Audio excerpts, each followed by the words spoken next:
Game endings are quite important. Some go out with a bang and end on a high note, while others go out with more of a fizz and leave a bad taste in our mouths. Here at SegmentNext, we count down our 10 unsatisfying game endings. Keep in mind, this is our list, so if you happen to be satisfied by these endings, well, props to you. Also, this should be obvious, but there are some spoilers here. You've been warned. Number 10. Ghosts and Goblins.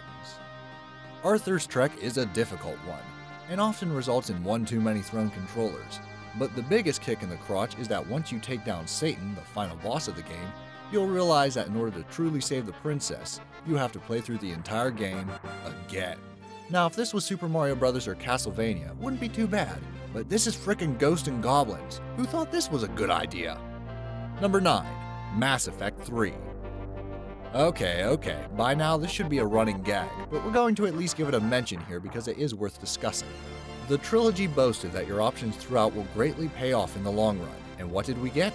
A change in hue to trick you into thinking the 3 endings are different when in reality they really aren't. That's right, 3 games of decisions resolved in one moment. How disappointing. Number 8. Dark Void. There's nothing more unsatisfying than a game that just suddenly seems to end, and Dark Void takes the cake on that front. The final boss doesn't even seem like a final boss, and the game itself makes you believe that there's still a few hours left to wrap everything up. But surprise, surprise, here's the credits. I'm not sure what the team ran out of, but it's a damn shame it's all so short. Number 7. Fable 2. Don't get me wrong, the original Fable's ending isn't something I'd parade about, but Fable 2 really left me bitter. For starters, you go through a lot of shit with Fable 2's main antagonist, and the way everything is resolved feels so choppy and underwhelming. It doesn't help that you can't resurrect those you lost, just some random dingle dicks. Number 6. Bionic Commando. Good lord, who wrote this dreck? Not only is the game itself such a dull and gritty mess, but there's a subplot about the main character's missing wife. And when you find out at the end that she's your robotic arm, you start to realize that the writers of this game have no idea what they're doing. Number 5. Far Cry 3. Far Cry 3's ending isn't bad per se, but it's definitely weaker than the game's first 3 quarters.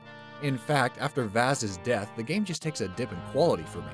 A couple twists are done out of shock value, the moral choice feels tacked on, and even though I get the deeper meaning, I just felt it could have been executed better, especially since the earlier chunks of the game were done so well.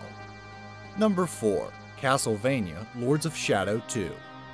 The Castlevania series never had strong endings, but Lords of Shadow 2 has one that just made me go, wait, that's it? Really? For starters, the main antagonist appears at the literal last hour again, the final battle itself seems incomplete, and to top it off, Dracula just kind of leaves. Literally, exit stage right. As an avid Castlevania fan, I found this to be a huge missed opportunity, much like the trilogy as a whole. Number 3. Batman Arkham Asylum.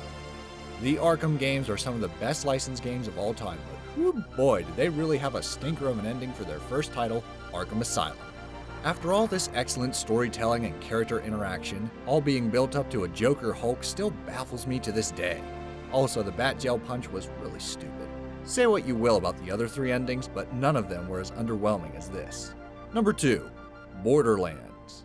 Borderlands' main objective all revolves around finding what is known as the Vault, a stash of treasure and the ultimate loot and reward for players. In what appears to be a cruel joke, a giant squid guards the vault, and once you kill said squid, the vault is locked and unable to be opened for 1,000 years. If you're left dumbfounded, well, you're not the only one. Number 1. God of War 3. As you progress through God of War 3 and take down god after god, you start to realize the consequences of your action. It makes you think that maybe there is a stronger message here, about the rage and vengeance of a man. Nope, the game pulls a Kingdom Hearts and gives you this whole protect the hope bullshit. Athena turns out to be an evil mastermind because why not? And Kratos kills himself, making this like what, the 7th death? So nobody bought it. It's a shame because the final boss is really cool. The ending itself, really stupid to be honest. And there you go, those are our top 10 unsatisfying video game endings. What are some of yours? Leave a comment below to let us know. Thanks for watching.